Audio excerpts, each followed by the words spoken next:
who was once head of one of the biggest hedge funds in the world, and and also an undersecretary of Treasury. That's right. Good point.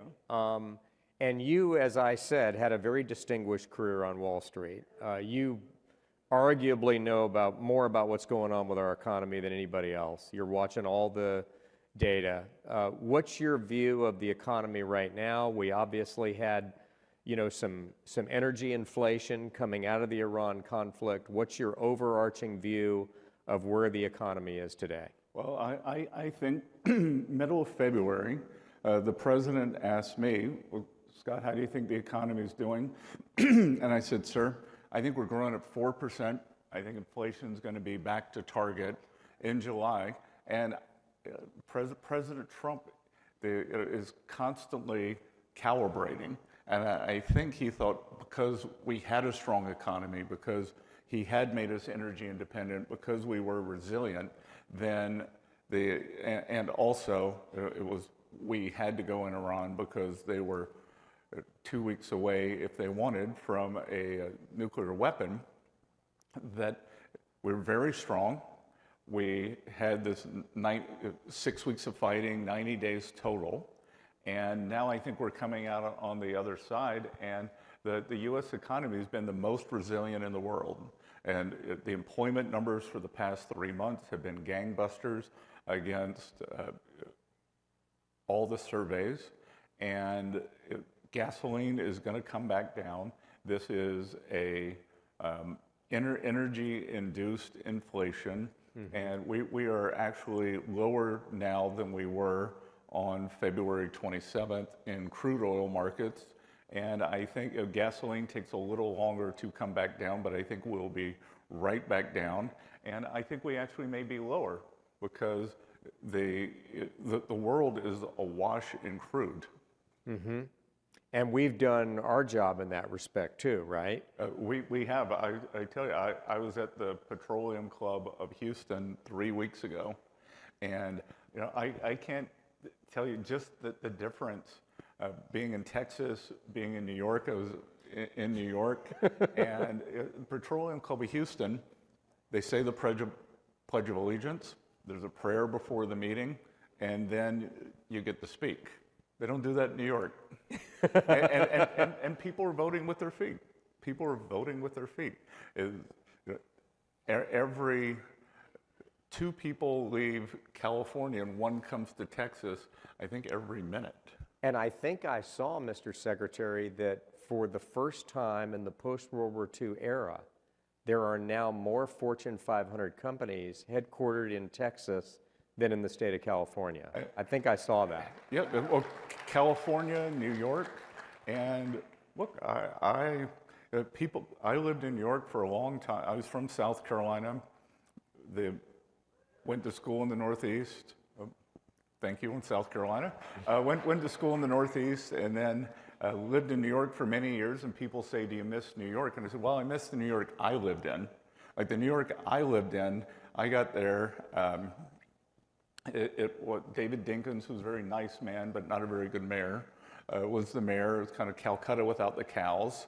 And then Rudy Giuliani, Mike Bloomberg came in, and the place was just humming. And you see how leadership matters. Bill de Blasio came in, and I didn't think there could be anyone worse than Comrade de Blasio, and now we've got it. And we've now done it. And now we've got it. And I've got to hand it to President Trump that I went to the meeting with Mayor Mondami, and President Trump looked at him, and this was after he'd won, so December, and he looked at him and said, "You're the leader of the Democratic Party." So Donald Trump predicted what's going on back in December. Right then. And what's happened now is everyone says, well, these are extreme ideas. They're mainstream now. They are the mainstream of the Democratic Party. Yeah, there's no question about it. I was on the phone with Senator Collins of Maine yesterday. Yeah. And I'm not allowed to comment on other candidates, but just like her temperament and the policies that it's a stark contrast. Yes. And speaking of stark contrast, you gave a great speech this week to the New York Economic Club, which I believe you were a member of for many years. And you taught. I would commend, by the way, that speech to anybody who wants to pull it up and either read the transcript or watch the video. But you talked, Mr. Secretary, about the fact that we are no longer going to allow our economic and national security to diverge. And you went through a number of key things, including our ability to produce what we need so we're not dependent upon adversaries, either in a pandemic or at a time of a military conflict. You talked about supply chains. Would you kind of give a synopsis of that speech and talk about how it drives Trump's economic policy? Sure. And whenever it may happen to some people in this group, whenever you're kind of called spontaneously and asked to like give the prayer, I always have a fallback, and I always talk about yesterday, today, and tomorrow. Like, we're grateful for yesterday, here we are today, and what do we want for tomorrow? So yesterday, at the end of World War II, it was good for U.S. national policy to rebuild our allies in Europe, to make sure that communism did not flourish, and it gave us the greatest economy in the world, and we tolerated a lot from that. We were willing to, because we were growing so much faster than the rest of the world. We were concerned about the Soviet Union, and we let that way of doing business go for too long. Mm-hmm. We had the China shock in early 2000s that gutted our manufacturing sector, and we created, we brought down the Iron Curtain, and it was almost like we needed another worthy adversary, but we let China come right up behind us. We've got a $30 trillion economy. They've now got a $20 trillion economy, and that's up 20 or 40x. Mm-hmm. And but the other thing that's happened, and I've said it many times, the only good thing about COVID was it was a dry run for if we were to get into a conflict with a major power, that we can't defend ourselves anymore. It was a wake-up call, and I don't understand why the Biden administration didn't do anything, because there were a couple of very smart people in there. And, there were? Well, a couple. Do you have any names? A couple is two. And they, look, we've had more cabinet meetings in a year than they did all 4 years. So yeah. It was kind of vanilla chocolate was the decision President Biden made. But we, but we let our national interests get away from us, and in this era of free trade, we decided, Mike Pence and I think Vice President Pence is a patriot, but he was describing like the old world of unfettered free trade, where our manufacturing base left, the middle part of the country got hollowed out. And I just said, Mr. Vice President, we can't tell people, like, let them eat flat screens. I think people would rather have their communities back, they'd rather have the dignity of work than cheap gadgets. And the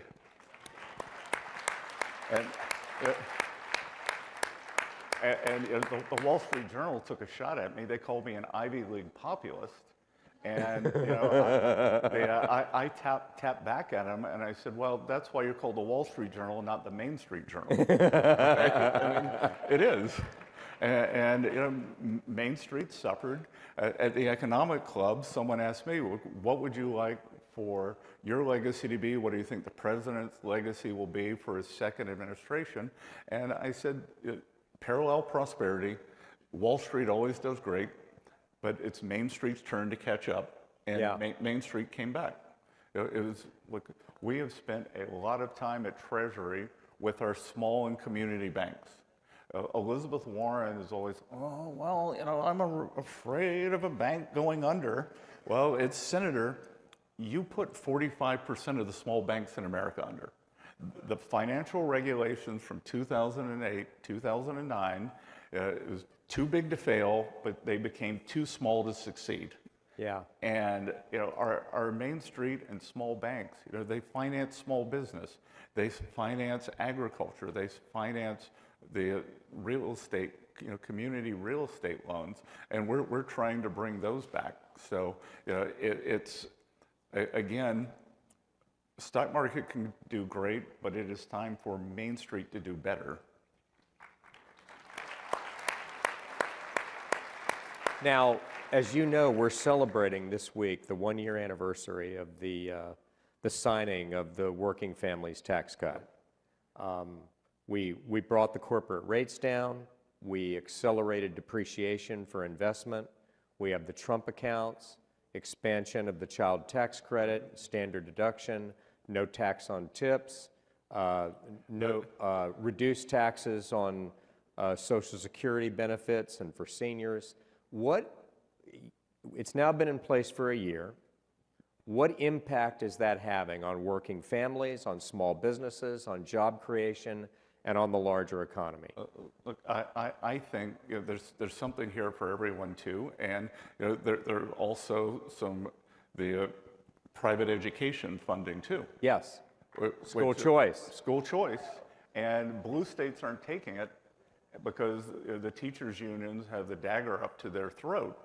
And this is crazy because when you alluded to, I have a little fun when I go for my congressional hearings, and there's one very impassioned congresswoman who said, well, this could be used for a racist private school or this, and I said, your state's not taking it, and it doesn't have to be used for a school.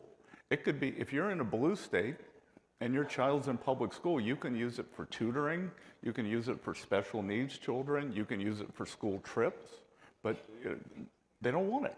I mean, it's unbelievable, but I think... Has any blue state, other than Kathy Hochul in New York, agreed to take these funds? New York and Colorado have said they're going to do it, but they haven't done it. They haven't done it. They haven't done it.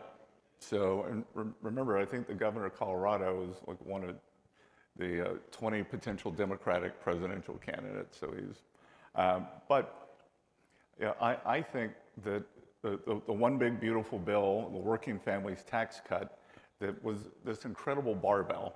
Because it's, as you said, on one side, it had the very efficient things for business, automatic, 100% expensing, permanent. So it's permanent. We're never going to have to. What I love about the Working Families Tax Cut, everything's permanent. Explain that, because a lot of people don't understand that there was a 10-year sunset on the first Trump tax cut. On a lot of provisions, and that a lot of things like the full expensing, whether you're a big business or a small business, that you were able to, for the first few years, you could expense if you bought a MacBook for your business, if you bought filing cabinets, you could, if you were a big company and built a new assembly line, it was 100% immediate deductibility.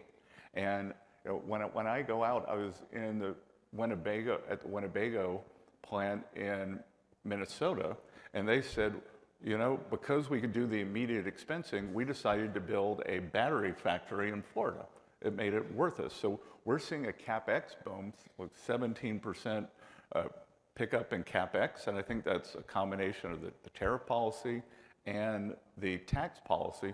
So you've got this very pro-business policy over here. I was in my hometown, Charleston, South Carolina, and Boeing has their second location there, and they're doing a 50% expansion for the Dreamliners. So that is 3,000 construction jobs that are going to turn into 1,000 great high-paying factory jobs. Then on the other side, you have the president's signature policies, and not everybody on our side of the aisle was in favor of all of these. Well, we don't know if it's good economic policy, but the president knew that it was great for the American workers. And I'm also the acting head of the IRS, so I could see the forms. So 44% of the tax returns we got had one of the president's signature policies on it. So no tax on tips, no tax on overtime. The 85% of our seniors did not pay taxes on Social Security. And the deductibility on the interest of auto loans for American-made cars. And I went with the president to Las Vegas on tax day on April 15th, and he likes to do spontaneous surveys of the audience.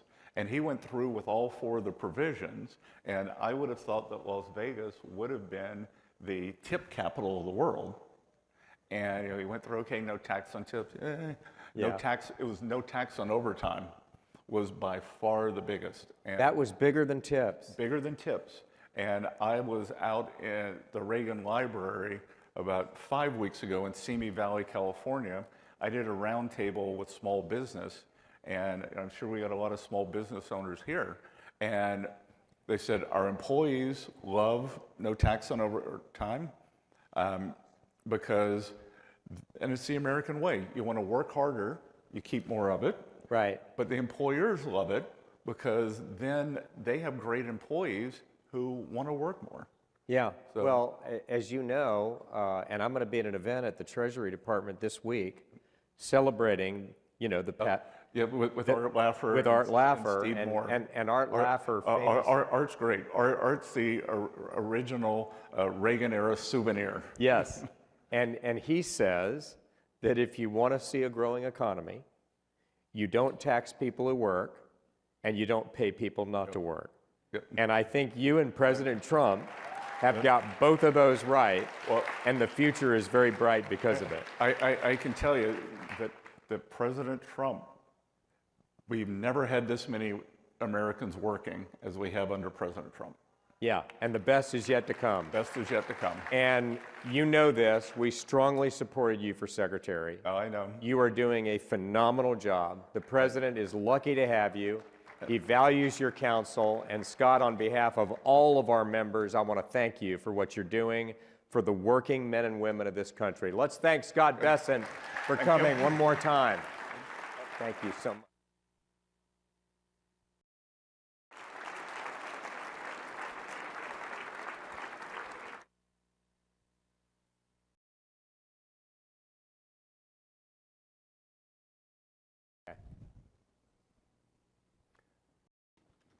What a treat it is to welcome back to our podium.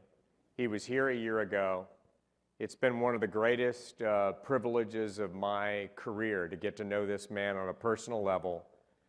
You don't often get somebody who's third in line to the presidency who came out of our movement. But he began his work fighting for our values as a constitutional attorney, defending religious liberty, working with Alliance Defending Freedom and other pro-religious liberty legal organizations to fight for the rights of Christians and other people of faith to express their faith in the public square, free from discrimination and persecution. He then served in the Louisiana legislature. He was elected to Congress. And some of you will remember that rather crazy and bizarre speaker's race where there were multiple candidates, and then this man emerged. But I am here to tell you, there was an angel in the whirlwind, because he has the intelligence, he has the character, he has the principles and the understanding of our values, and he has the temperament to be a leader. I believe this is a divine appointment.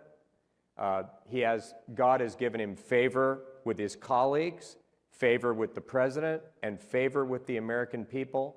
We are 130 days away from a midterm election, and among all the things that we must do, at the very top of the list is making sure that Mike Johnson remains Speaker of the House of Representatives. Would you please welcome the Speaker of the House, Mike Johnson.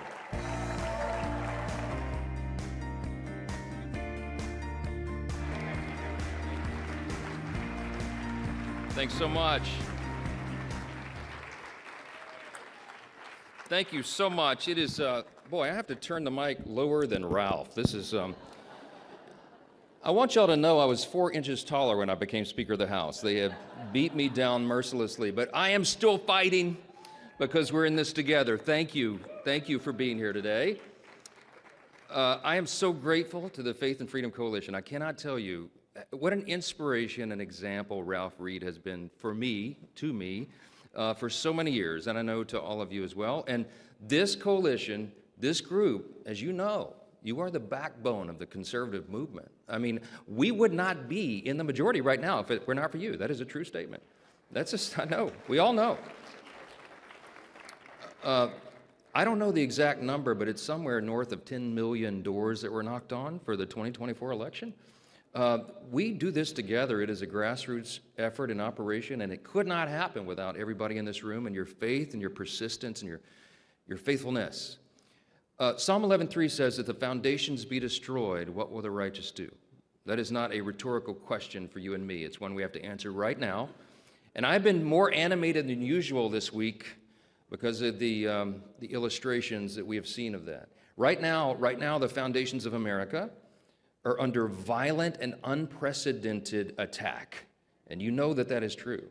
And so while we assemble every year, I think this is the 17th Road to the Majority event. It's amazing.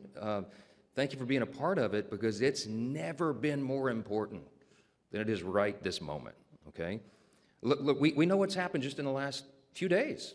Earlier this week, you saw the election results in New York City and a couple of other places around the country. No, the speaker's job is a unique one, because when I'm not here and we're not, in session voting, leading the legislative agenda, the legislative branch, the speaker is supposed to be on the road, because the speaker's in charge of the whole map. To keep the majority, you're the leader of the party and the major fundraiser for the legislative branch, and you got to get out and travel. So I go all around the country, and I go to the blue states and the swing districts, and just endlessly traveling. And I have been seeing this for a long time, and I've been saying for a long time, this midterm is going to be unlike any in history. There is a dangerous trend going on in the country right now. And the best way to describe what I've seen is, I've said there's just little mini Mamdanis popping up all around the country running for Congress. Now, I started saying this many months ago, and they were like, no, that's not. Yes, well, you just saw it. And we cannot look the other way. You cannot take this for granted. It's a serious threat, my friends. Some of the most radical people who have ever run for office are on the ballot in the fall, and they're running for Congress, so many of these. And I brought you a little greatest hits list here, just a sample of some of the people who will very likely be joining the 120th Congress in January, because they're winning these blue state primaries. Let me tell you something. The danger that we have right now is that the energy, the excitement, the grassroots operation, the money is on the side of the insurgent left, and they are openly running as Marxist communists for Congress. When Ronald Reagan was in this very building, decades ago, he talked about the threat of communism. He was referencing something happening as a threat overseas. It's now on our own shores, in our own homeland. Listen to some of these examples. This is candidate Wang in California refuses to say the Pledge of Allegiance. Hamaway in New Jersey has ties to Al-Qaeda and other terrorist organizations. Chevalier in New York, she's becoming famous. That was one of Mamdani's endorsees. She wants to abolish the border and all police. Mendoza of Arizona wants to decriminalize trans prostitution. You didn't know that was a thing? James in Iowa wants to apologize for being white. Miss Garriott in Iowa performed a Satanist wedding. Yeah, these are congressional candidates. Bennett, New Jersey, stopped going to church, quote, because Trump voters were there, okay? The insurgent left is taking over. Now listen, I don't know if you've seen this, and if anybody shared it from the podium, and if they have, forgive me for repeating it, but the DSA, the Democrat Socialists of America, it sounds so innocuous, doesn't it? No, it doesn't. Don't say that. This is their platform. Listen, this is actually quotes from their platform that they published, I think, about a day or two ago. You can find this on the internet. Okay, here's just a sample of what they're about. They put this on paper. They're saying the quiet things out loud. Abolish the Electoral College, replace the two-party system with a multi-party democracy. Expand the House of Representatives, implement proportional representation and ranked choice voting in all elections. Establish public ownership of the largest corporations and essential industries to ensure democratic control and accountability to the people. Abolish ICE and grant amnesty for all. End sanctions on Cuba, Venezuela, and Iran. Free Palestine. Quote, for a free Palestine with Jerusalem as its capital, end all military and economic aid to Israel, prosecute U.S. and Israeli leaders responsible for the genocide in Gaza. Abolish the carceral state. Quote, redirect police and prison funding to public services as steps towards abolishing the carceral forces of the capitalist state. Y'all, it goes on and on and on. Defund the Department of War, replace the president and the Supreme Court with an executive and judiciary chosen and subordinate to Congress, which they're hoping to take over. And the last one is abolish the Senate. Now, some of you may agree with that, but don't, just leave that one there. Okay. It's fine, I'm kidding. I love my colleagues over there. There's a new Gallup and NBC poll. Came out, I think 4 days ago. Listen to this. Only 29% of Democrat voters now say they are proud to be American. Over half now say they want to live in another country.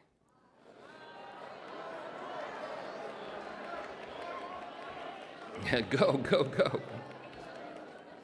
We can't deport that many. So let me tell you, this is a very sober, let's see how much time I have. Oh dear, 3 minutes. Okay, look. I am very bullish about the midterms. Let me just tell you right now, as a leader of this little army in the House, we are ready for this fight. We're ready for this fight. We're called for it.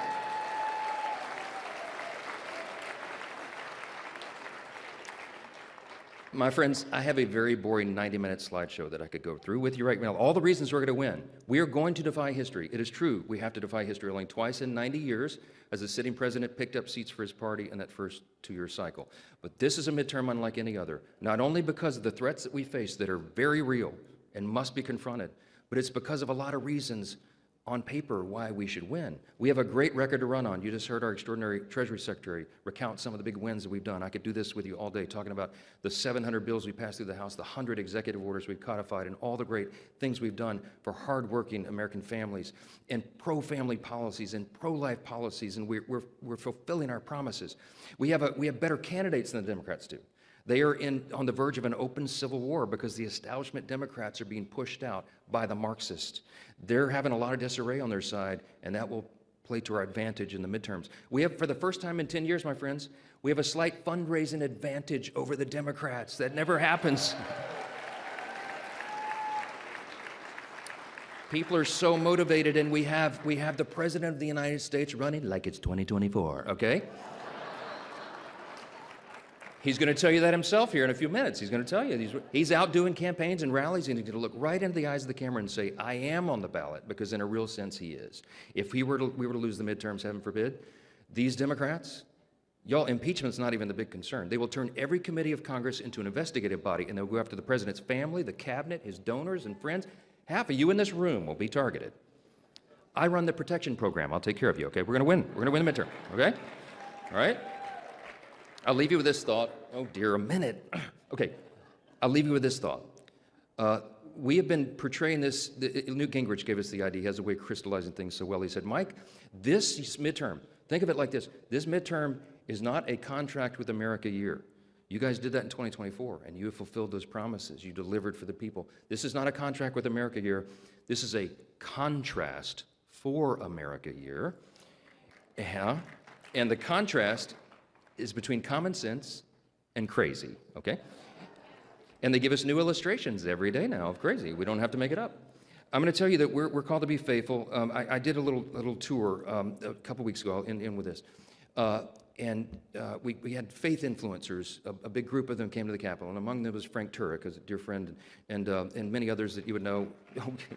Is Frank here? He could be here. But he took a clip of what I was sharing with them on Statuary Hall floor, and it's gotten a lot of attention. And I want to share this with you because it's so encouraging to me. People say to me all the time, I know you're a man of faith. I know you pray. Why are you don't ever seem to be riled up by that? I mean, you don't get nervous. People run around with their hair on fire all the time, and you seem to be always calm. How do you do that? So it's a matter of faith. It really is. And I said, I draw great inspiration from what the founders said and did and wrote and how they believed and walked out their faith and republic and how they hoped and expected and prayed that future leaders would do the same. And I'm apt to quote John Quincy Adams. So I was doing a tour, and I'd love to bring you all on a tour sometime if we ever had time. I'd take you through the original House chamber, which is now Statuary Hall. There's a gold plate on the floor where John Quincy Adams once sat as he served in the House. You probably know the story of John Quincy Adams. He was our 6th president, John Adams' son. After he was president, he ran for the House of Representatives. No one's ever done it since, because why would you? But he had a mission. He had a mission. He ran for Congress because he was determined, he had a deep conviction from God that slavery was wrong and he wanted to end it in the United States. This is the mid-1800s. Sadly, the nation was not yet ready to do that, but he brought the resolution over and over and over to end it. And on about the 13th or 14th failed attempt, famously, someone came up to him and they said, "Mr. President, why are you doing it? It's going to fail again." Very simply, he said, "Duty is ours, results are God's." Very liberating way to live. But I'm out of time. Let me just share with you what I think is even more inspirational than that. The continuance of the story that I shared on the floor and that they're sharing around, I want to share with you. John Quincy Adams was sitting on the floor, and he failed in that attempt. And after the Mexican-American War, we were expanding the country westward, and there was a move to install slavery out west. So John Quincy Adams, they called him the old man eloquent. He was 80 years old, and he was standing on the House floor arguing with passion and conviction and clarity from Scripture of why we should not do that. And he fell, had a stroke, and he fell on the floor, where the gold plate is now, the brass plate. They picked him up, and they took him into what is now the women's reading room. It used to be the speaker's room, and they laid him on a couch. He fell into a coma, and he died there 2 days later. That couch is still there, by the way. If you come late at night, I'll show you. It's reupholstered, but it's still there. So he passes out, and he passes away 2 days later. Now, here's the coolest thing, and I'll end with this. 6 pallbearers carried his casket a few days later. Among them was a young congressman from Illinois named Abraham Lincoln. Now, listen, okay. The 6th president was not able to eradicate slavery, but his deep moral conviction and his inspiration inspired young Abraham Lincoln, who went on to become the 16th president and finish the job.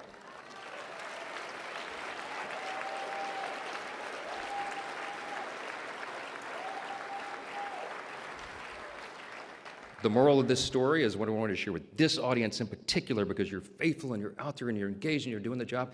All we're called to do is be faithful. We do not know when the results of that will bear fruit. We don't know for sure. We can't know for certain. But we do know if we are faithful, God will use it.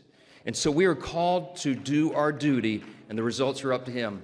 He's not done with America yet, my friends. Thank you so much. God bless you. Thanks for what you're doing. Thank you.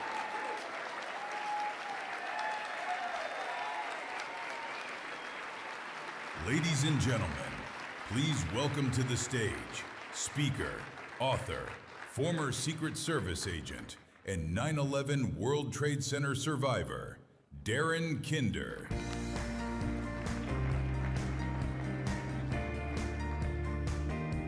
All right, good morning, good afternoon. Faith and freedom.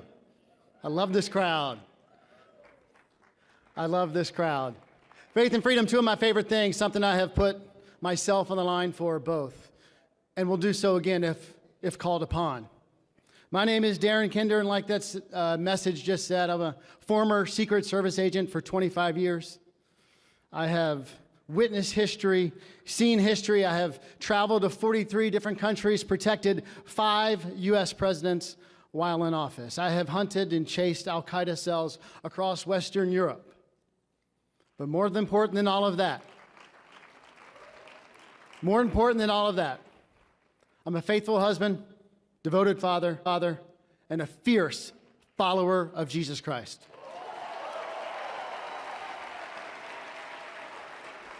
I'm also a survivor. I'm a survivor of the terrorist attack in the World Trade Center on September 11, 2001. And what I want to do today is share just a couple of moments, a couple of scenes from that day, and illustrate some much bigger points. But I'm also, I'll be honest, faith and freedom, I'm a child of the 80s. Come on. Unfortunately, when I grew up, the center of my house was not Jesus at the time. It was Reagan. We were raised on Reagan, right? My Holy Trinity was Top Gun, Rocky IV, and Red Dawn. I used to go to bed at night dreaming about killing Russians in the mountains. I'm not kidding. I'm not saying that's holy. I'm just saying that that's true. But we had this sense of American exceptionalism, this optimism that was unstoppable. It's the air that I breathe, the water that I drank in my family. I had a front row seat to service. My mother was a nurse.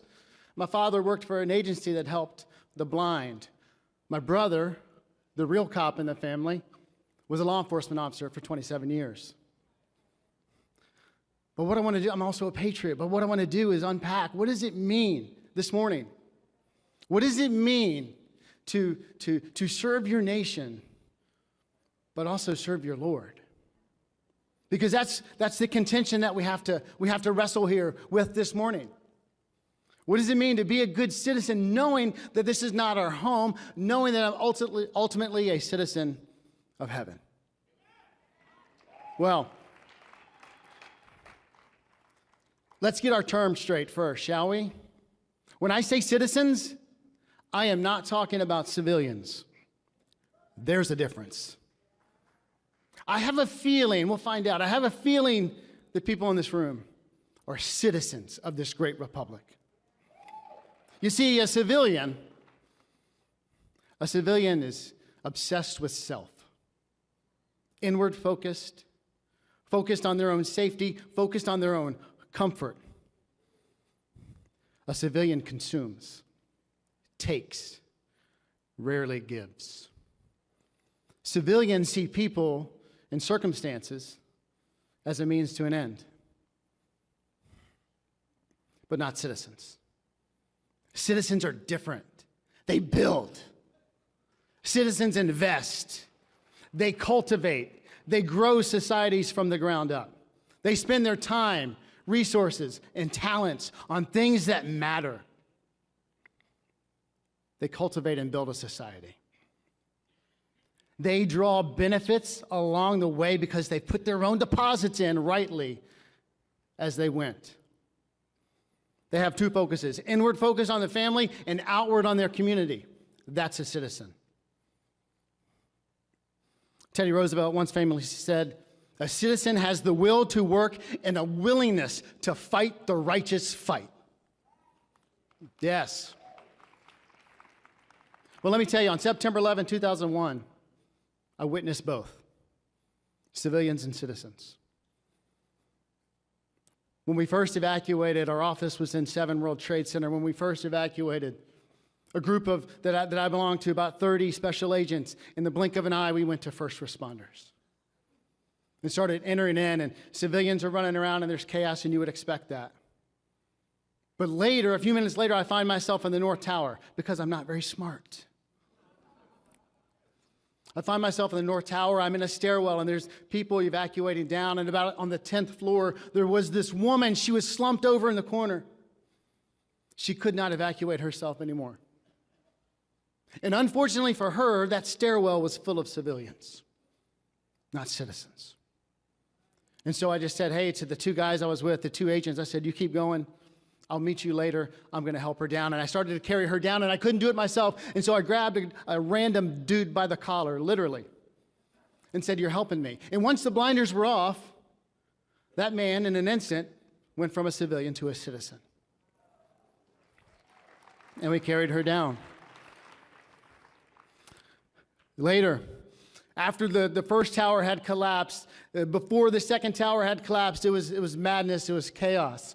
On September 11, 2001, I had a front row seat to evil. But I also saw the best of America. I saw people, citizens of a republic, pouring out of bodegas and convenience stores and pharmacies with medical supplies, with food, with water, not to hoard it for themselves, but to give to their fellow citizens. In all that madness, it was a thing of beauty. Citizens responding. Later, when Tower 2 collapsed, it almost killed me because I was dumb enough to go back. Citizenship is a choice. Courage is a choice. Tower 2, the second tower collapsed, almost taking my life, and I managed to escape inside the lobby of a bank. I met up with 3 other Secret Service agents there, randomly. And we decided we were going to go back. We were going to go back to the World Trade Center site again. And at that moment, we said we're going to form 2 search parties, and we asked for volunteers. And the civilians in that bank lobby looked at the top of their shoes, but a handful of citizens stepped forward. And we deployed as 2 groups out into the gloom looking for survivors, and all we found were bodies. At that point, me and 3 other Secret Service agents commandeered this fire truck. There's this fire truck in the middle of the intersection. It wasn't being used, and it was undamaged. I have no idea how. You see, because the professional firefighters were gone. 343 of them erased. And we figured out how to turn on the hose. And we got water pouring out of this fire truck. We just started putting out all the fires that were around us. And several citizens came and said, what can I do to help? You see what I mean? There's a difference, citizens and civilians. Later that day, at the very end, I hopped on a boat. I left Manhattan. I rowed across the Hudson River to Hoboken, New Jersey, where I lived, to reunite with my young wife. I was part of the great 9/11 boat lift, right? On that day, 500,000 people were evacuated off of Manhattan Island in 9 hours. Do the math. How is that possible? The citizens heard the call and they answered the bell.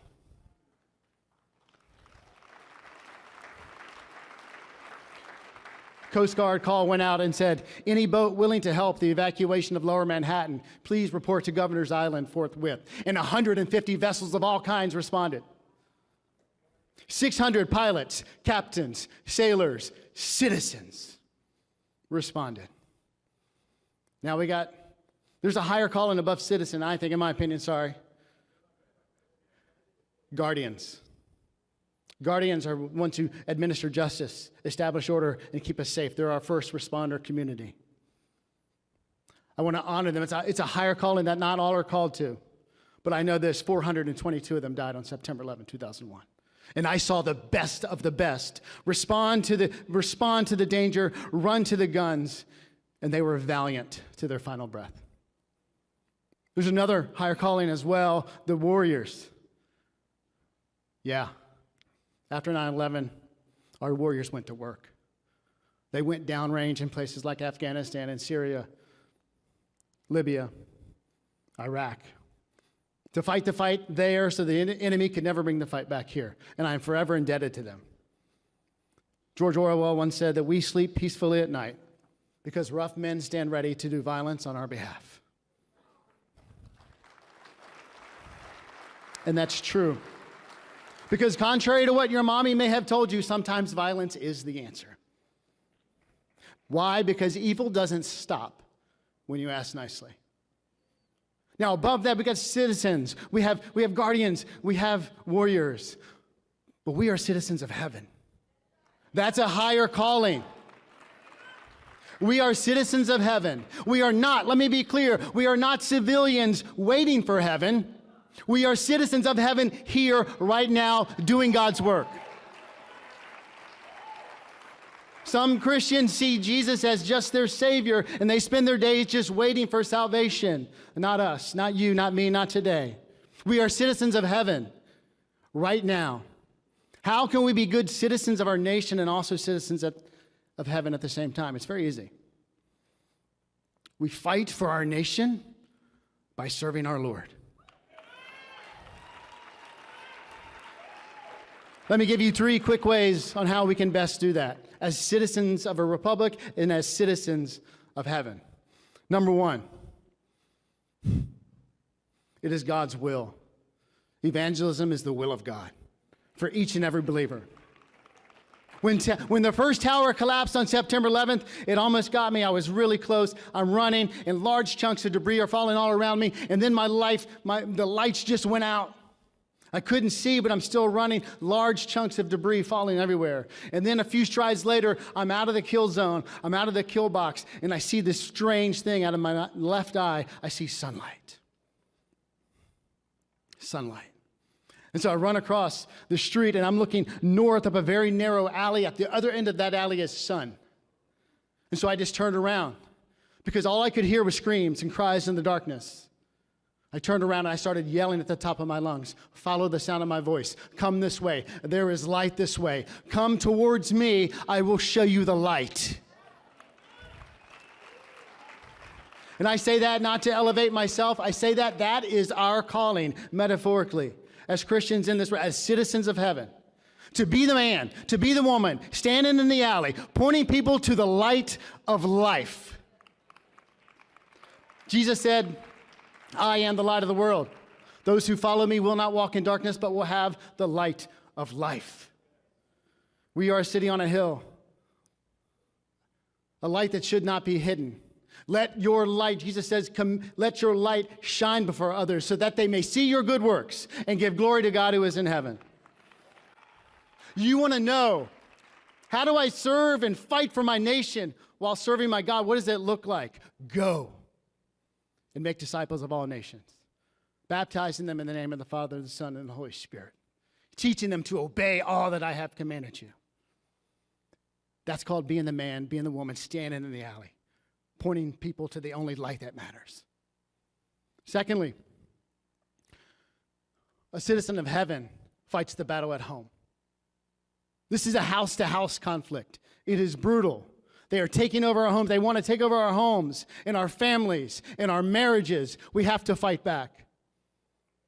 We build families, and those families are built on marriage. We breathe deeply. We drink deeply from the headwaters of Genesis 1, 2, and 3. We root our families. We cultivate our families in the Word of God. God and God alone defines marriage. God and God alone defines what a family is. The Creator defines what He creates. I don't care what 9 people across town say. That's what we do. We enter in, we protect, we provide, we cultivate, we nurture, all founded on the Word of God. We craft our children like arrows in the hand of a mighty warrior are the children of one's youth. Psalm 127. Because one day, I've got 4 sons. One day we're going to release them, and they're going to fly straight, and they're going to fly true, and have an impact for Jesus. That is our calling. How do you want to fight for your nation by serving your Lord? Point people to the only light that matters, and build marriages, and build families centered on God who take Jesus seriously. Why? Because godly families godly marriages create godly families, and those families create godly churches, and those churches impact the community, and those communities have godly cities, and those cities create godly states, and those states create a godly nation. And that is what I'm going to spend the rest of my days doing my little part to make America faithful again.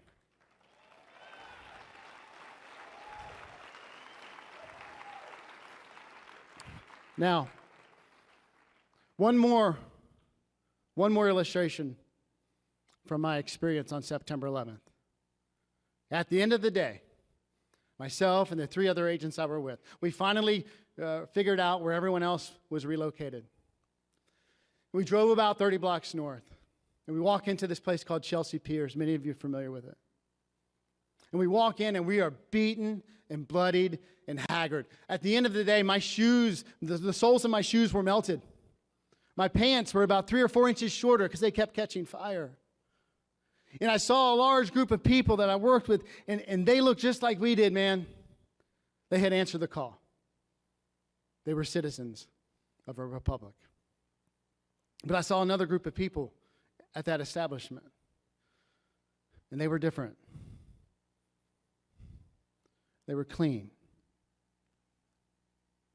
Their suits were clean. Their hair was shiny or nice and neat like mine. Their shoes were perfect. Courage is a choice, is it not?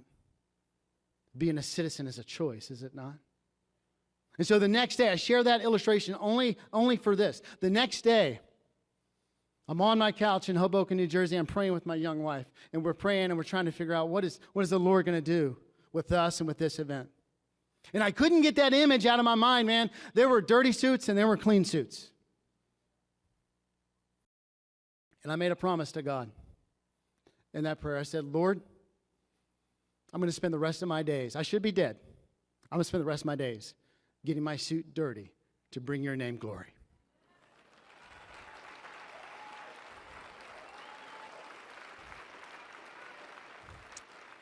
And at the end of the prayer, these words just rolled off of my tongue. I said, Lord, when you call me home, when I punch out of this world and into the next, bury me in a dirty suit.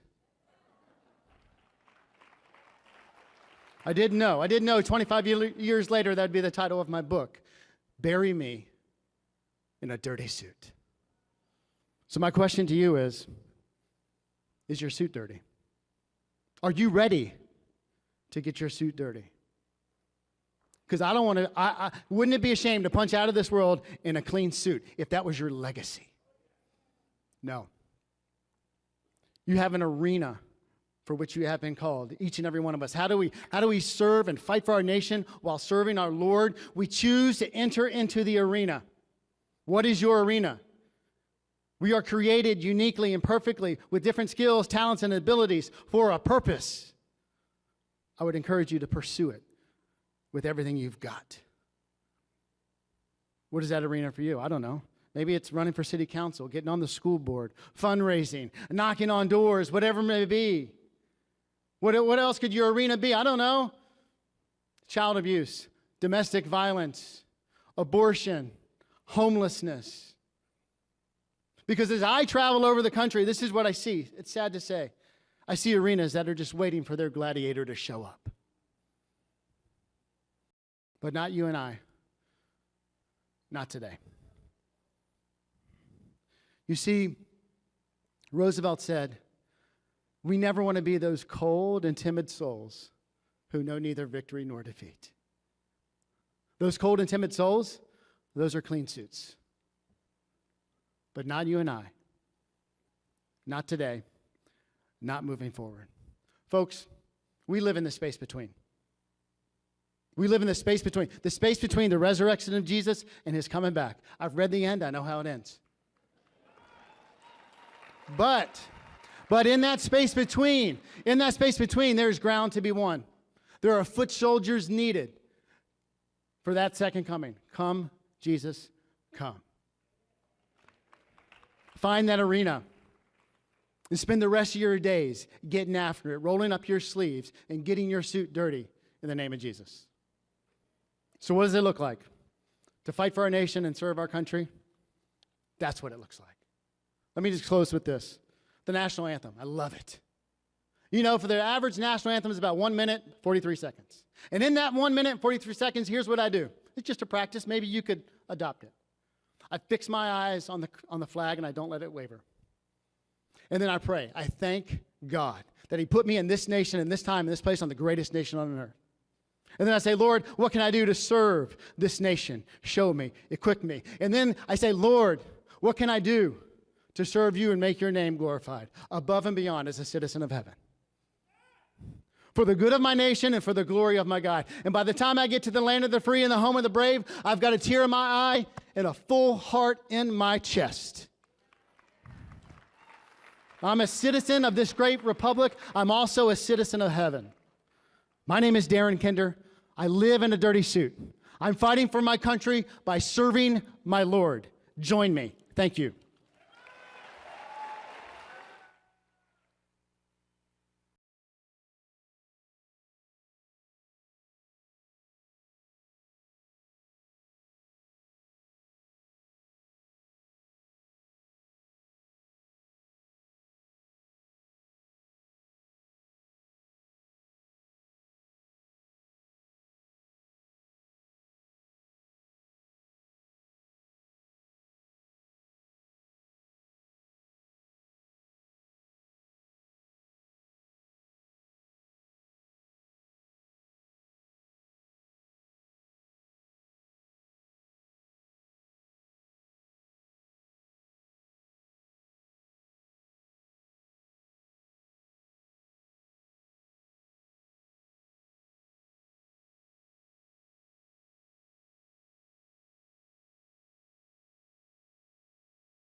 Ladies and gentlemen, please welcome back to the stage, Ralph Reed.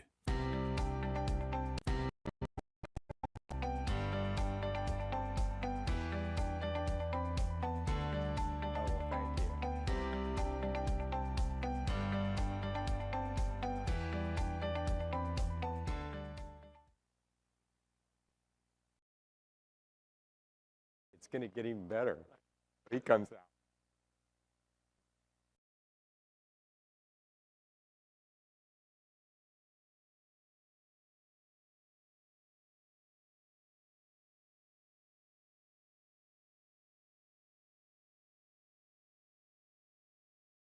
Ladies and gentlemen, please welcome to the stage, performance painter, Matt Hagen.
Thank you, Matt. Wasn't that great? All right, so the president is en route in his motorcade. He will be here in a matter of minutes. And I don't think I need to remind anyone of this, but we want to make sure that this is the most enthusiastic reception that he has ever gotten. Okay? So get ready. The program will resume shortly.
Ladies and gentlemen, please welcome back to the stage, Ralph Reed.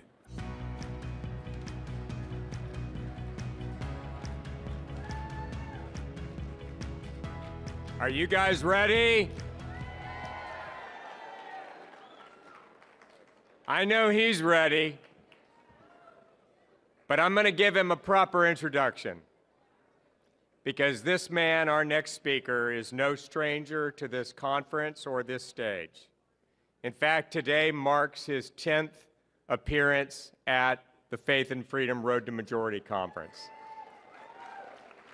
He has been here as a private citizen, as a candidate, and we are pleased to welcome him back today as President of the United States. With the seal back on the podium where it belongs, amen? This is a man who alone, among all the leaders that we have had, gave us the most conservative Supreme Court in over a century. This is a man who, after decades of incompetence and criminal negligence, gave us the most secure border the United States has ever had. He signed the largest tax cut in history that is fueling the greatest economy the world has ever seen. He moved the U.S. Embassy from Tel Aviv to Jerusalem, and he gave us the closest relationship and collaboration with our ally Israel that the nation has ever known. And he alone had the courage and the moral clarity to order and direct military action against Iran to make sure it will never have a nuclear weapon. They impeached him, they indicted him, they tried to imprison him, they tried to knock him off the ballot, and then they tried to kill him. And it all failed because God has a purpose for this man. And it is to save our nation. Please welcome back to this stage the 45th and the 47th President of the United States, Donald J. Trump.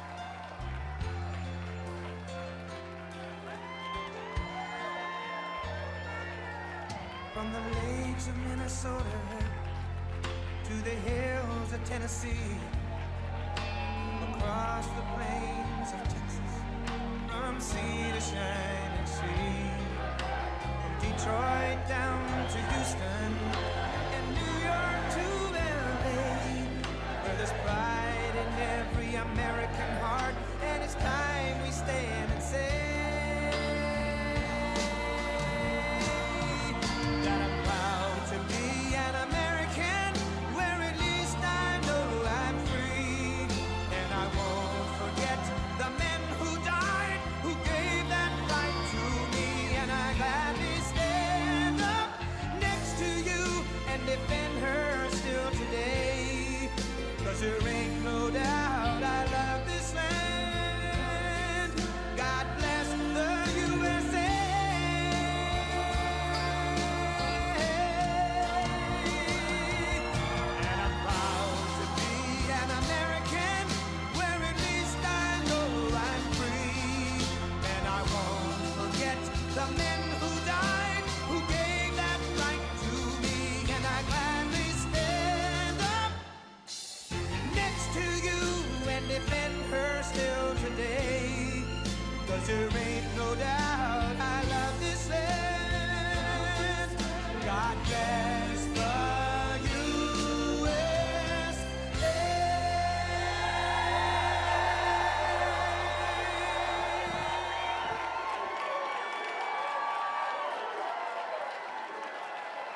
Thank you.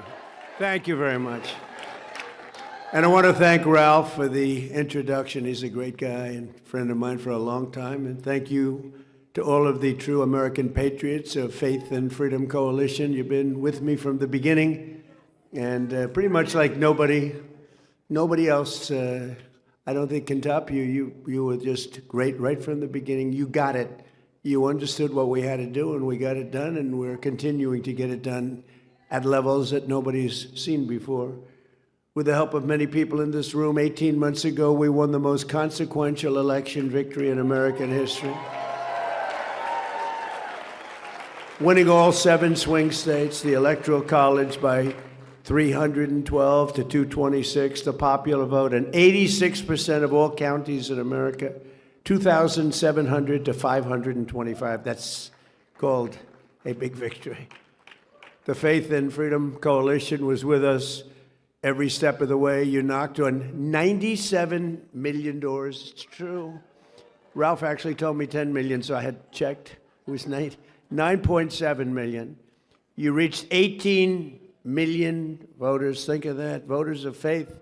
You sent 28 million text messages and made 10 million phone calls to help us win a mandate like no other administration in modern history. It was a mandate like we have not seen before. And together we saved our country, and we saved religious freedom in America. We saved religious. It was going down. And you've always stood with me, and I will always stand with you. I'll always remember it. I'll always remember how hard you worked and your spirit. I especially want to thank Pastor Paula White, who's with us. Paula, wherever you may be. Thank you, Paula. Great person. Terrific. Jenny, thank you very much. Bishop Kevin Koberis. Where is Kevin? Kevin. Thank you, Kevin. Good job. Nice looking man. President of the National Hispanic Christian Leadership Conference, Pastor Sam Rodriguez, who's been with me from the beginning. Outed.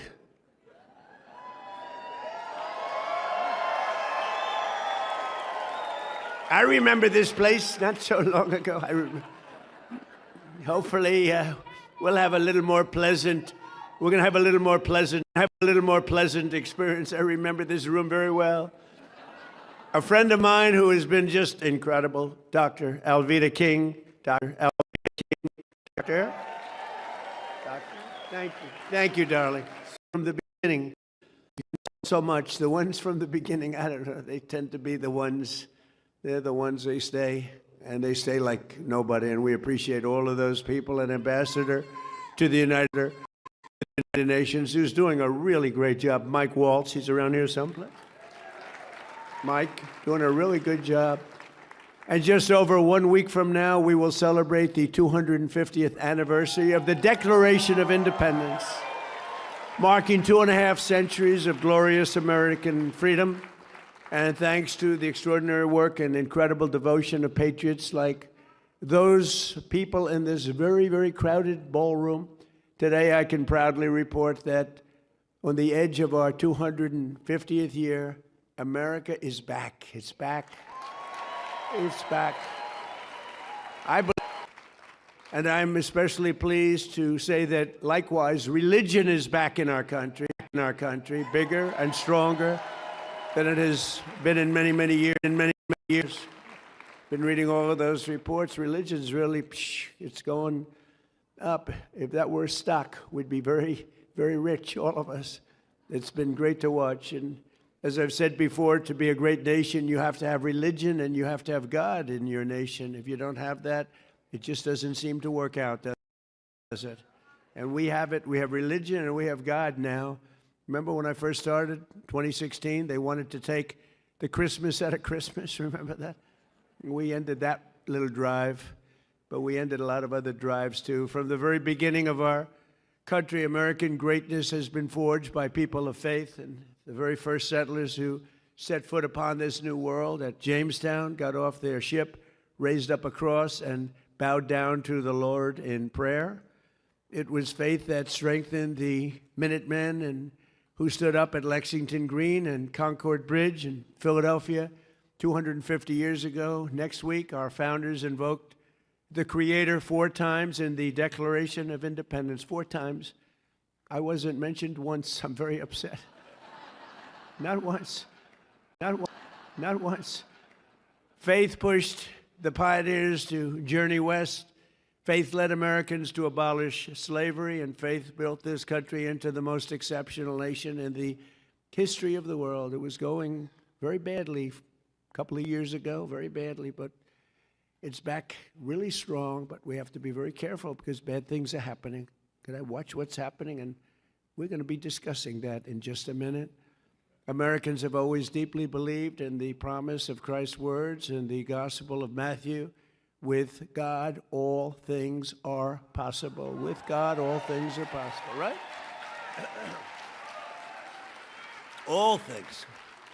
That's why as we prepared to enter the 250th year last month, tens of thousands of patriots came together on our national mall, and we officially rededicated America as one nation under God. And we're not changing. We're not changing. And we always have been, and we always will be. We're not going to let them take it away. But as we celebrate this anniversary, we must also remember that our country could have been marking this occasion under very different circumstances.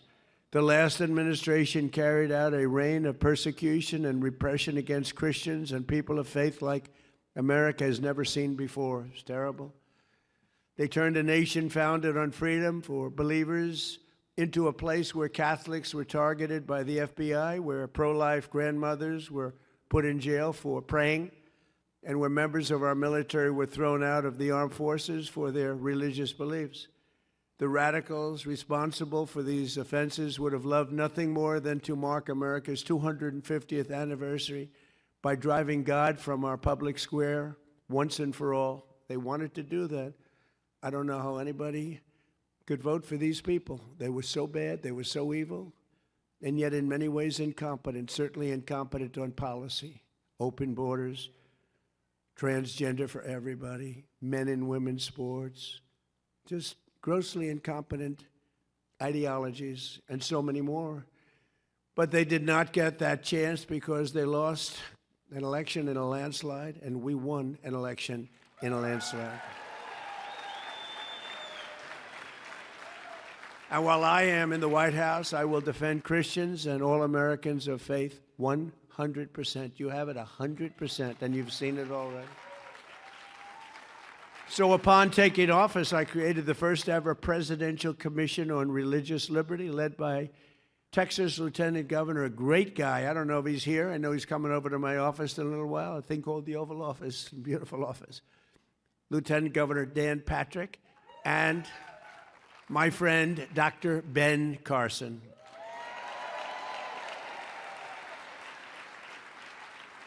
I don't know, so many people in this room, I don't know if they're here, they may be here, but they're two great people.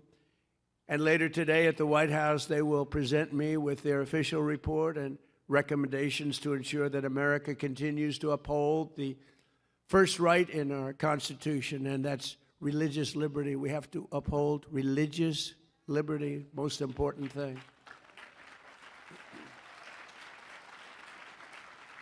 On day one of my administration, I ended the weaponization of law enforcement against religious believers. You know that.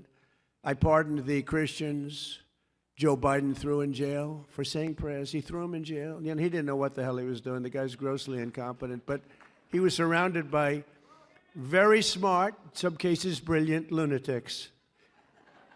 I got rid of the sinister Johnson Amendment so that pastors can speak the truth at their pulpits. We created the very, very popular White House Faith Office, first time that's ever happened. And I set up an official Department of Justice task force to eradicate anti-Christian biases. Anti-Christian bias, who would think? At a high level, too, although it's fading, going to fade fast. That task force just produced a new documentary revealing the abuses of religious freedom that they uncovered. It's called By Dawn's Early Light, and it's out right now, and it's really supposed to be, I have not seen it, I cannot tell a lie, I have not seen it, but I've heard about it, and I hear it's great, and I will see it, I hope soon. I also signed a historic executive order to combat the scourge of anti-Semitism in our country. And we reinstated the warriors who were thrown out of our military by the Biden vaccine mandates and restored them to their former ranks. And we let them back with full pay. Is that good? We want to cut costs, but we figured we have to take care of them. And we're protecting our churches and synagogues by prosecuting mobs of radical left lunatics and agitators who try to harass and intimidate people in their places of worship not so long ago. And to help parents send their children to schools that share their values, I signed the largest expansion of school choice in the history of our country, including in Texas. And in my direction, the Department of Education issued new guidance protecting the right to prayer in public schools. That was a big thing. And these are all things that we were, they fought us very strongly, very, very strongly. Hard to believe they'd fight us on that, but we had to fight the good battle, but we won every time. We slashed federal funding for any school that pushes transgender insanity on our youth. We expanded the Mexico City policy to stop taxpayer dollars from being used to promote radical gender ideology around the world. Radical gender ideology, it is. I made it the official policy of the United States government that there are only two genders, male and female. That wasn't too tough. That was sort of an easy one, but we have a man running in Texas who thinks there are 6 genders. I don't know what. He's going to have to discuss that with us. Can you believe it? 6 genders. And we officially banned the chemical and surgical mutilation of our children.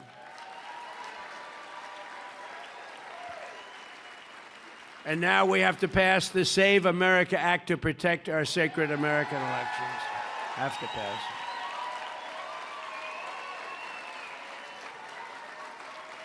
Hard to believe, right? Hard to believe that we even have to fight for this. We have to fight for everything. Nothing comes easy. Nothing. All voters must show photo ID. Not so bad, right? All voters must provide proof of citizenship. Is that so hard? And you're fighting the Democrats and a few Republicans who are doing a tremendous disservice to this country. We have a few Republicans that are fighting it. Lisa Murkowski of Alaska. You should call her and tell her to get on the ball. She'll never win another election, I can tell you. She's got to vote. It's called the Save America Act. It's voter ID, ideally photo ID, right? So you can look and you can say, oh, that person's okay, or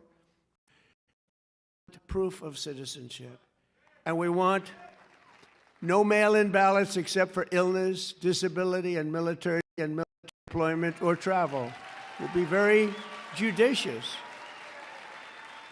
Look what's happening in California, where the California ballots still aren't in. They're still not, can you believe it? Weeks afterwards, you know what's happening? They're cheating. The kid won, or he was certainly in the top 2. I don't know him. I never met him. Spencer Pratt. And he went away quietly. We didn't go away quietly, but he shouldn't go away quietly. He should protest because it was, in my very strong opinion, that was a rigged election. That kid should be in the runoffs. The woman who edged him out after like a long time, days and days. And then you'd hear reports, Spencer Pratt is not doing so well, even though he was strongly in the lead. And then you hear, Spencer Pratt has a 20% chance of being in the runoff. I said, they just rigged the election. And then you hear that a woman who nobody ever heard of is in the runoff, not him. And then they tried to hurt Steve Hilton, too. And I called the U.S. attorney and I said, you have to look into this because Steve Hilton did great. He's running for governor. And you could see it. The election was there. He was doing great. Then day after day, you'd hear reports about vote. They just had an election. The country of Colombia, 30 million voters. And I endorsed. I'm endorsed. We do so well with endorsements, like almost 100%, almost 100% success. But I endorsed somebody running, El Tigre. I liked him. You know why? Because he likes me. I don't know. He used to talk about Trump. I like President Trump. I don't know. How can you not? Way down the list. He was not going to win. No chance of winning. I endorsed him and he won. He just announced he won. But think of it. They had 30 million votes. By 9:30 in the evening, every single vote was counted. And there were no complaints. He won. Every vote was counted. Here we are in California. They're going to go for weeks and weeks and weeks. And you know what they do? They cheat. How many votes do we need? How many votes? That's why they take their time. How many votes do we need? Okay, here they are.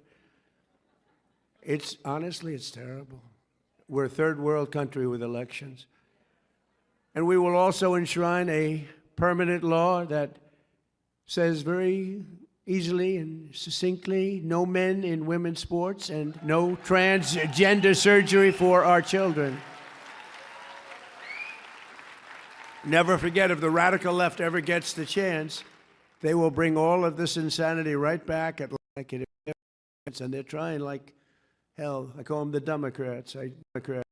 Exchange an E for a U, the Democrats.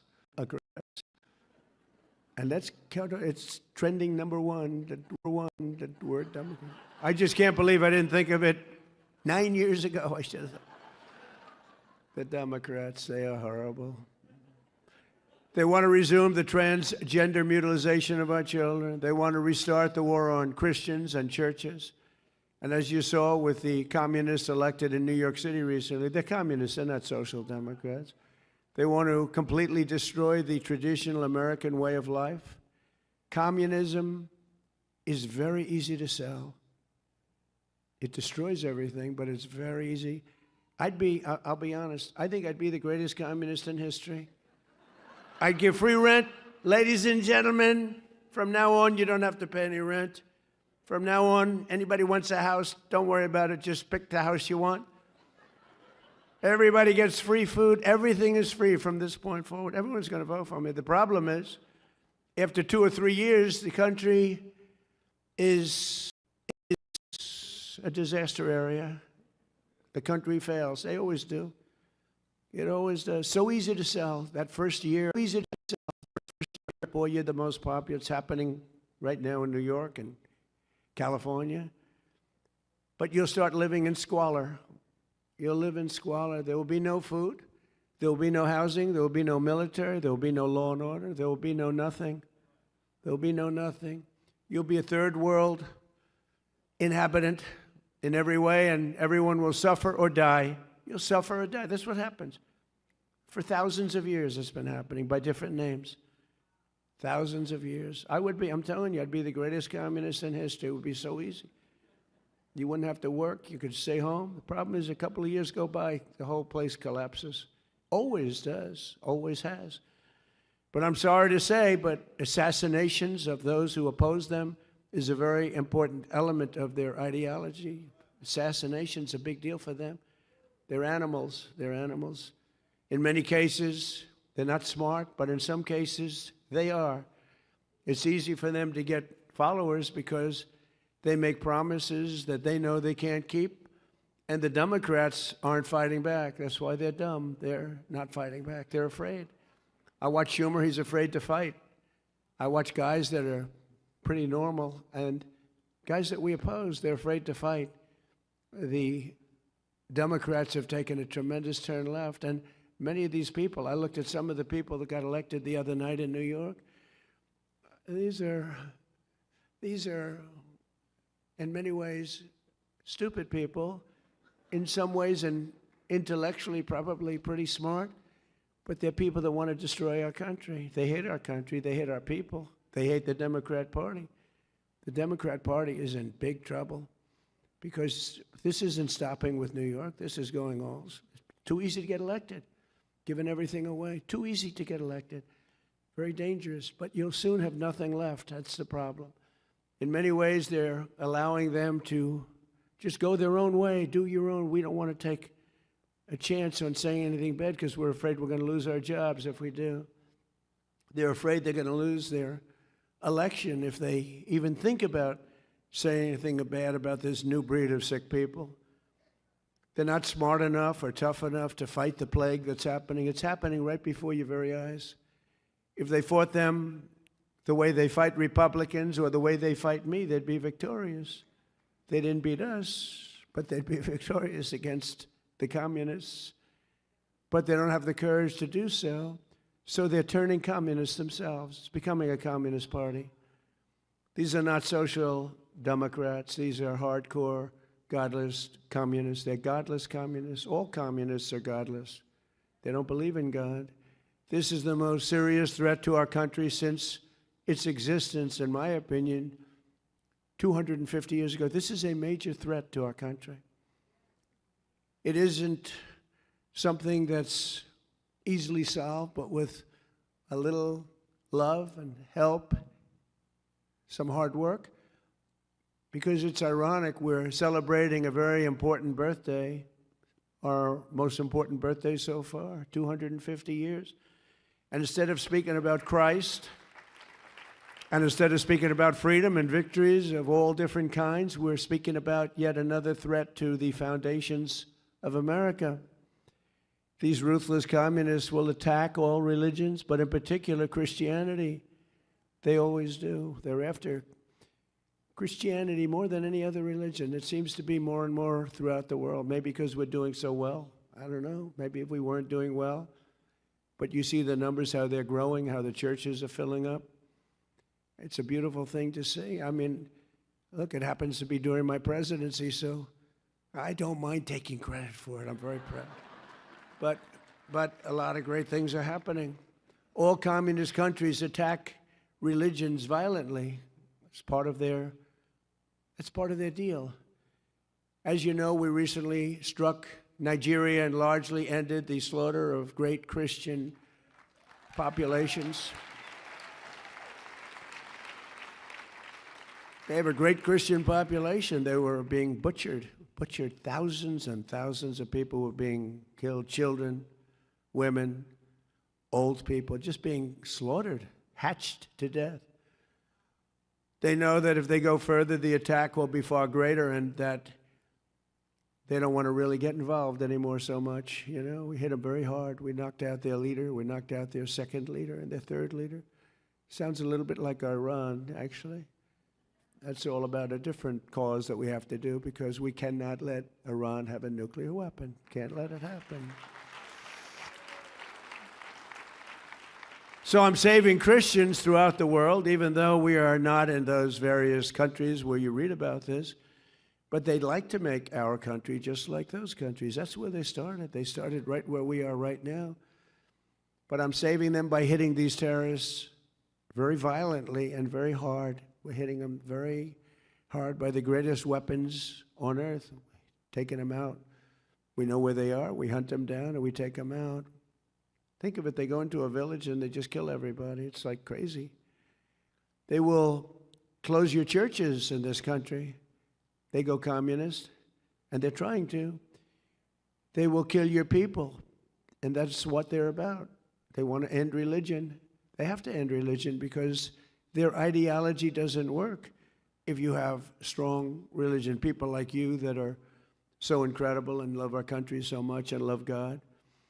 This is the greatest threat to our country since its founding, in my opinion, 250 years ago, what's happening right now.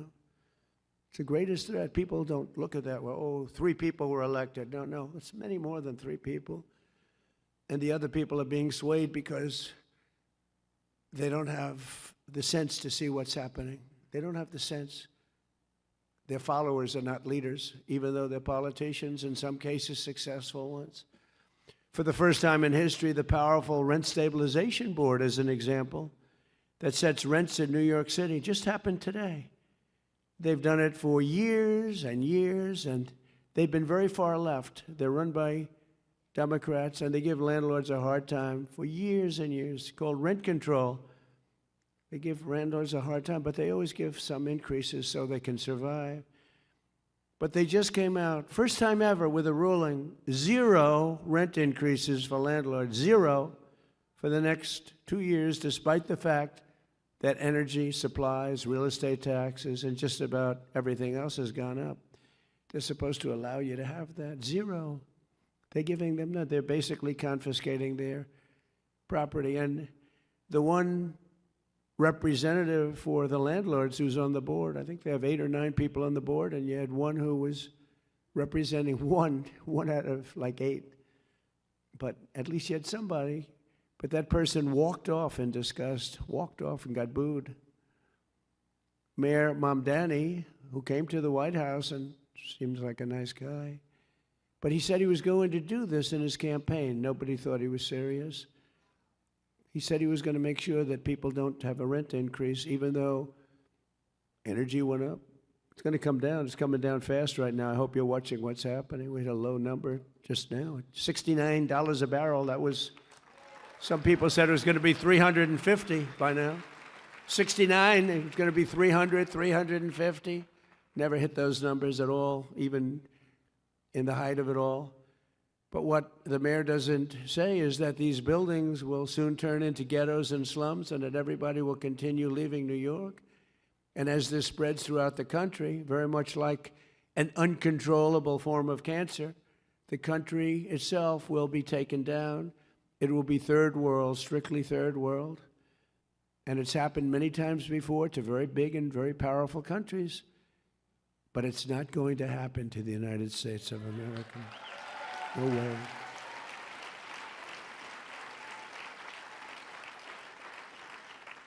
Because communism really is the past and freedom is the future. That's what we are. All we want is freedom. Freedom is going to be, freedom gets you everything. Everyone needs to get out and vote in the midterms. We have to win this election. This election is very vital. If we don't, everything that we've gotten so much. I mean, religious liberty, but we've gotten so much. Our military is the strongest in the world. I built it during my first term, strongest in the world. And people respect us again. They respect us maybe like never before. We were laughed at a year and a half ago. We were laughed at. And now we're the most respected nation anywhere in the world. And in our 250th year, we will make our nation stronger and safer, better, more prosperous, and more faithful. Very important, more faithful than ever before. Today, we have the largest economy on earth. We're expanding at a degree and to a degree that nobody thought possible. They never thought what we're doing for the last year and a half. It's only a year and a half. What we're doing for the last year and a half, nobody thought was possible. We have the strongest military on earth. We have the most powerful technology on earth. We're winning on AI. We're winning with automobile manufacturing. Do you see how many plants are coming back into the United States? Tariffs. If they don't come in, they have to pay massive tariffs. Make your car outside, but you have to pay massive tariffs to come in. If you build your car in the United States using U.S. workers, our great American workers, you don't have any tariffs to pay. So they're all pouring in. It should have been done years ago by other presidents. We have the greatest culture on earth, and above all, we have the greatest people on earth. We do. We have the greatest people. But think of it. I was with the king of Saudi Arabia, and he said, Mr. President, 2 years ago, your country was dead. It was a dead country. And today, you're the hottest country anywhere in the world. It's amazing what's happened. We were laughed at. We were laughed at. We had a man who couldn't speak, couldn't think. He didn't know what the hell was happening. Kept falling down all over the place. If he was standing here now, he would have been off the stage before he started. But if he was standing here now, he wouldn't know how to get off the stage. You had to lead him off the stage. It was a disaster, and it was a rigged election. But we did it again, and we got it right. Too big to rig. We made it too big to rig. It was a rigged election.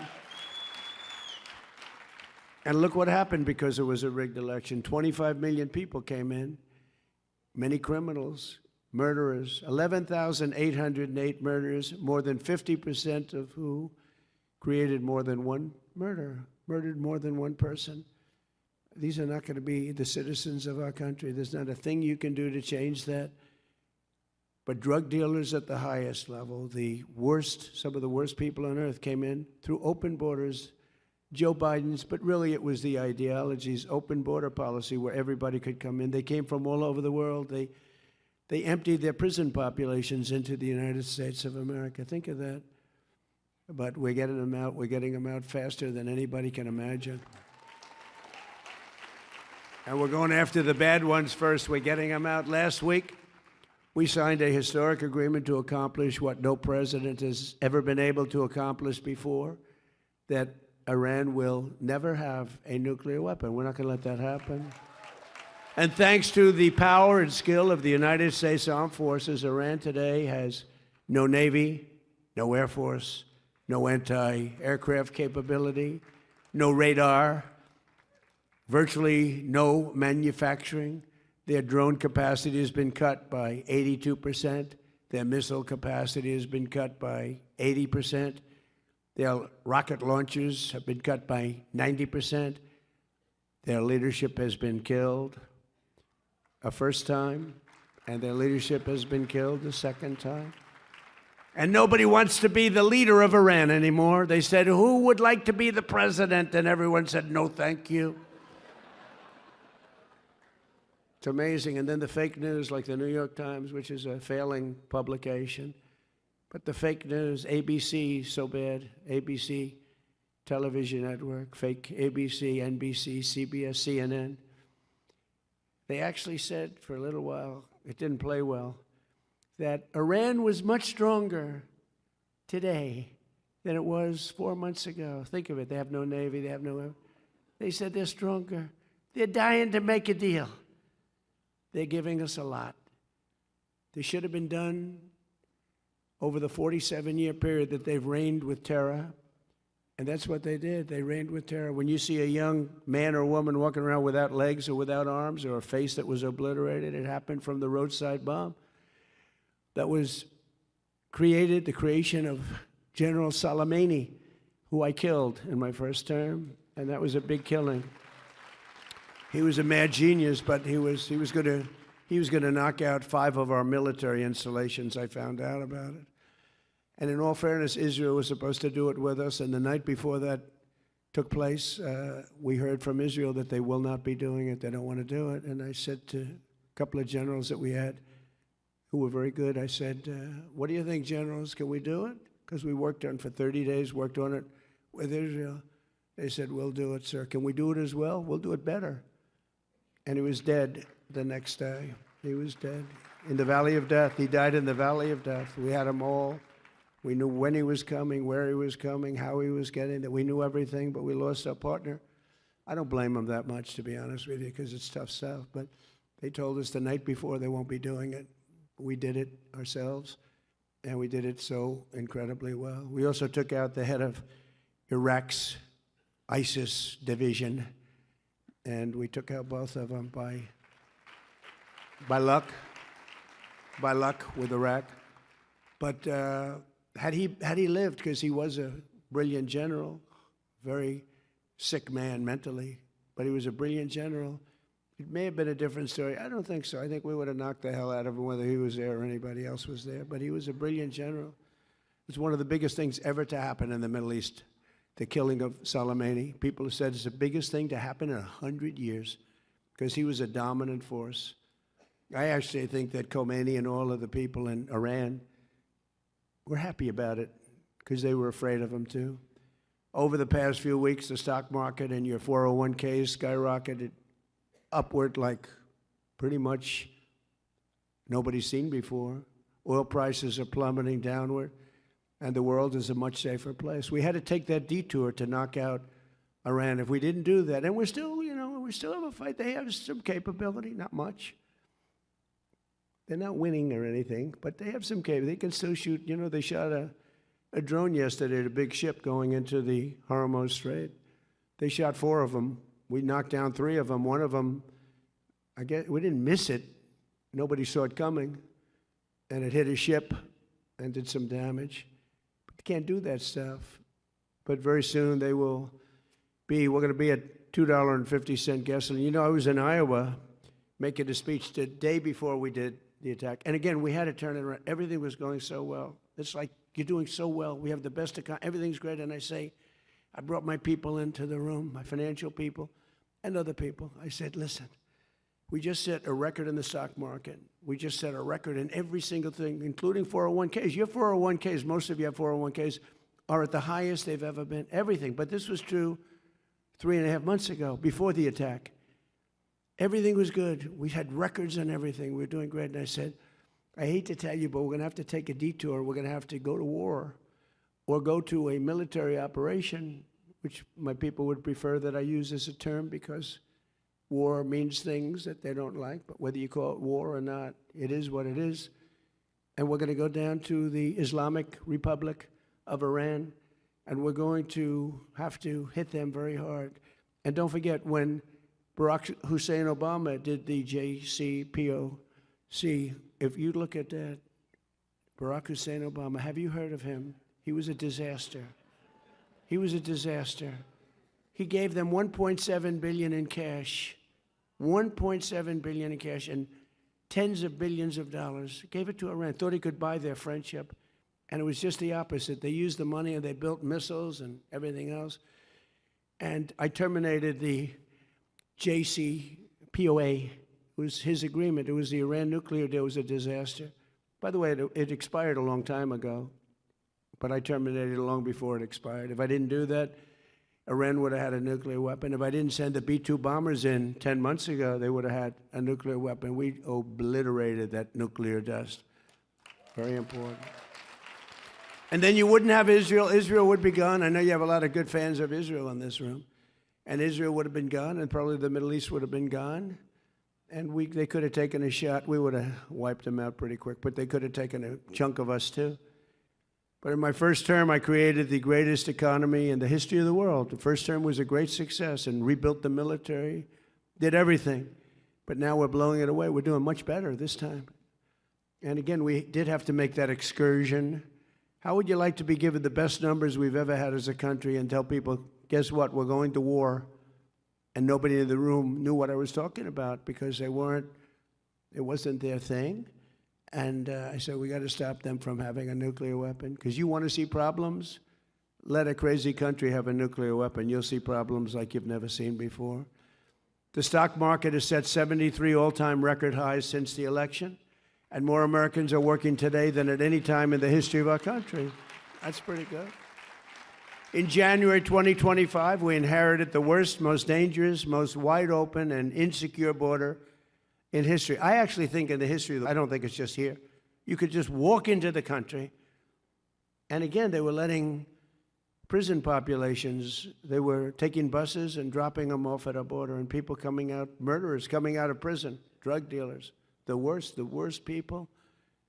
They made our criminals look like nice people. That's the only thing nice. Our criminals, for the first time, looked very nice by comparison to these people. But they dropped 25 million people over 4 years into our country. And it's the single hardest job I have, getting them out. We're getting them out pretty rapidly, but it's a very hard thing. But think of it, prison populations from the Congo, from all parts of South America, from all parts of the world, were taken in, driven through Mexico, and dropped off in our border, and they would walk right into our country. And we've quickly turned it into the strongest and most secure border in the history. We have the strongest border we've ever had now. And for the past 13 months, 0 illegal aliens have been admitted into the United States. 0. We have 0. And those are the numbers, they report them. And they're taken by sort of a left kind of a group, the stats. You know, if anybody did, they'd like to report them. But we have 0.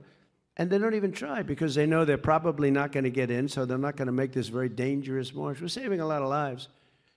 Because in those caravans, remember I named them caravans, they'd have 25,000 people, sometimes more. But they'd come up, and they go through jungles in Colombia, really tough jungles too, dangerous jungles, and women would die, and women would be raped. Remember when I said they get raped, crime, murder, And everyone, my first speech was controversial. When I announced I was running, everyone said, "What do you mean raped?" What I said was peanuts compared to what happened. And the women would come up and they'd die, they'd be raped. A lot of people would die on those caravans. The journeys up were, they call them journeys through hell, because they had to go through jungles, they had to go through very dangerous areas. And the people that got here would just walk right into our country. We had no idea who they were. Nobody would even stand there and check. They just came in, come on in, come on in. This was Sleepy Joe Biden's ideology that was forced on him by much smarter people than him that wanted to destroy our country because he had no clue. But with the help of our law enforcement heroes in 2025, we achieved the largest drop in the murder rate ever recorded in our country's history 125 years ago. Think of that, think of that. The year 1900, that was before my father. My father would hate me saying that because it's a long time ago, but that was before my father was born. I had a wonderful father and mother, and family. But the lowest murder rate in 125 years. Washington, D.C. is now one of the safest, most beautiful cities in the country. And just a little while ago, it was a killing machine. Think of that. A year and a half ago, Washington was a very unsafe city. Now it's one of the safest cities in the country. It's one of the most beautiful cities. Doug Burgum and myself and a whole group of people did a great job on the monuments and fountains, and the reflecting pool was so beautiful. They tried to destroy it. They cut it up with a box knife and tried to destroy it.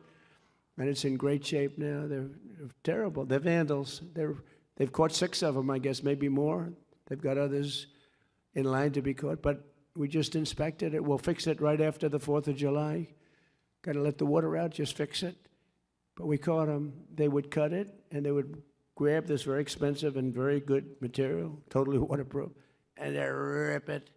These people are sick. They ripped a scar 350 feet long through the side of the reflecting pool. These are the people we're dealing with. These are the people that want to destroy our country. But we've invested a record $1 trillion in the United States Armed Forces, and we're going this year for $1.5 trillion, all made in the USA.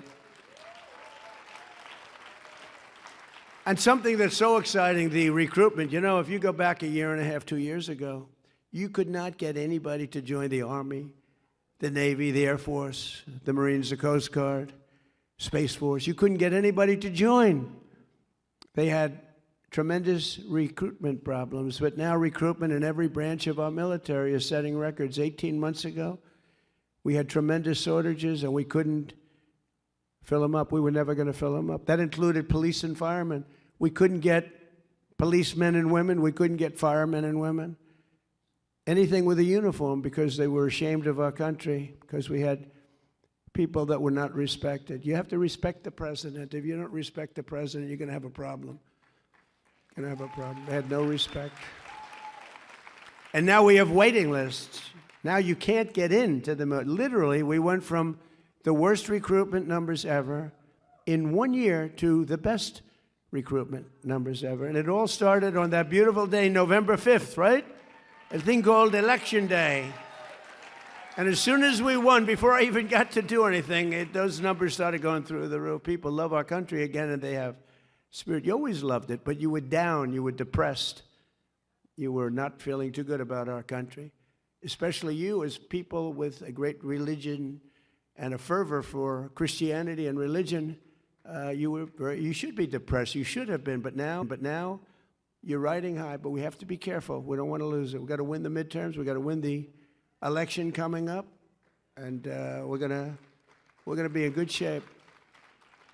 But you have to expose them. If you don't expose them, I mean, I stand here and I expose them. Some people don't do it right. They say they're going to get free rent. Well, that's okay to say, but everyone's going to vote for them, except for a few of the people in this room. But you have to say they're going to get free rent. But in 2 years, everything is going to collapse, and you're going to live in squalor. When you say that, you can beat the free rent. You can beat the fact that they're going to take your house away and give it to somebody else, which is essentially what they'd like to do. But it's happened so many times over the years with really powerful countries, and we're not going to let it happen. So we have the strongest and most powerful military anywhere in the world. I built it in my first term, using it a little bit in my second term. And we're once again using it to defend America's interests and American values. Look at what happened in Venezuela. We have a great, and by the way, we're helping Venezuela. They had a tremendous earthquake, a lot of people killed, and unbelievable, right in Caracas. And we have a lot of people over there helping, but Venezuela's been fantastic. We've had a great relationship. It was a one-day war. We hit them so hard, and one-day war. Now we've taken out millions of barrels of oil, and we've paid for the war many times over. But just as importantly, they are doing better than they've ever done. They're making more money than they've ever done. They've never made the money that they're making now. And it's really, I mean, outside of what happened last night with the terrible, that was terrible what happened. It was a big earthquake, knocked down buildings. But outside, it was really, it's a happy country again. The people are happy. They're dancing in the streets. The people running it are doing a very good job. The United States has never been stronger. We have never been wealthier. We've never been prouder to be an American. Since 1776, America's story has been a tale of freedom, overcoming oppression, good defeating evil, and faith overcoming every challenge and every foe. We had everybody was winning, and we're going to continue. Stronger, maybe stronger. One generation, think of it, just one generation after our war of independence, the British tried, they really tried hard to conquer America in the War of 1812. That didn't work out too well. But they failed, and the cause of freedom won, and it continues to win. The War of Survival ultimately gave America our national anthem and our Star-Spangled Banner. Many Americans know the story of Francis Scott Key writing the words of the anthem, and watched the flag under attack, and he wrote those beautiful words. But what few realize is that the very same poem also inspired our national motto, the fourth verse of the song. In these words, and this be our motto, in God we trust. In God we trust.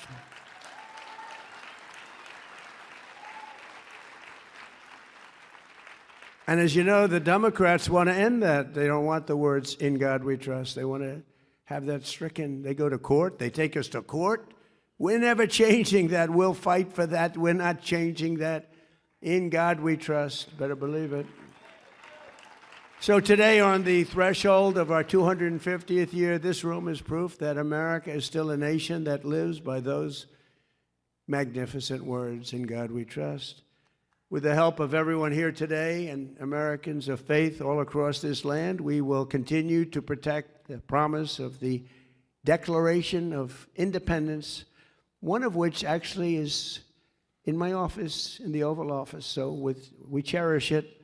We will continue to defend our values, our traditions, our faith, and our freedom. And as we enter the golden age of America, that's what we have. This is the golden age. We've never had anything like it. We have factories all over the country. We have car plants, AI plants, all sorts of plants. Our businesses are expanding. Our numbers are unbelievable. Remember that we've never had a year with so many number one stock markets. Good to have number one, because that affects everybody. That means jobs. That means success. That's good, as we said, for your 401ks. It's good for your stock investments. Everyone's doing well. We have a country that's just the hottest. It just is so hot. And I'm working really hard to make it even better. We're going to get rid of some of the flaws. We're going to make it even better. But the biggest thing we have to do is we have to stop this horrible thread of cancer that's permeating our country called communism. We have to stop it, because that's what it's about. That's what they want to do quietly.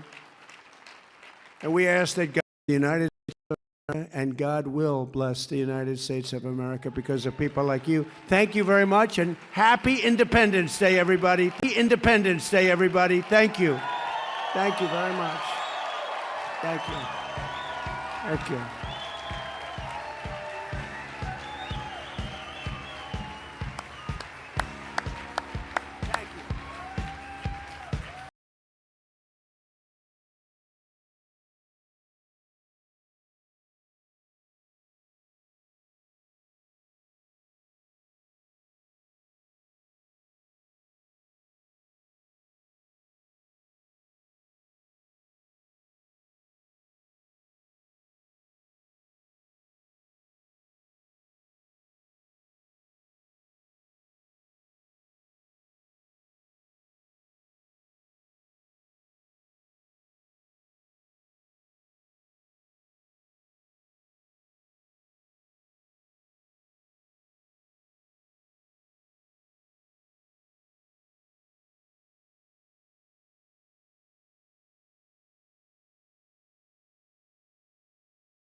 Thank you, Mr. President.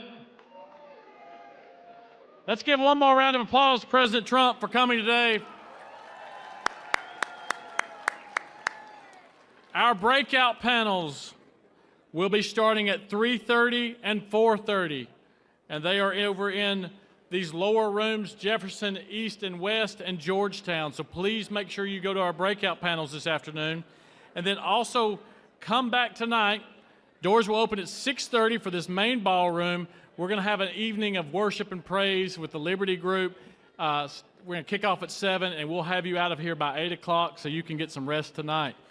Tomorrow, we have another jam-packed day, and we are looking forward to it, and we want you here in the morning at 8:30, and we're going to start the program at 9. Finally, I want to thank our sponsors that really help us put this on. Standing for Freedom Center, Votive, the National Association of Christian Lawmakers, Courageous Embassy Jerusalem, the Leadership Institute, and American Target Advertising and I-360. So thank you to our sponsors. And again, the breakouts are at 3:30 and 4:30 today, and then be back here tonight for our event at 7.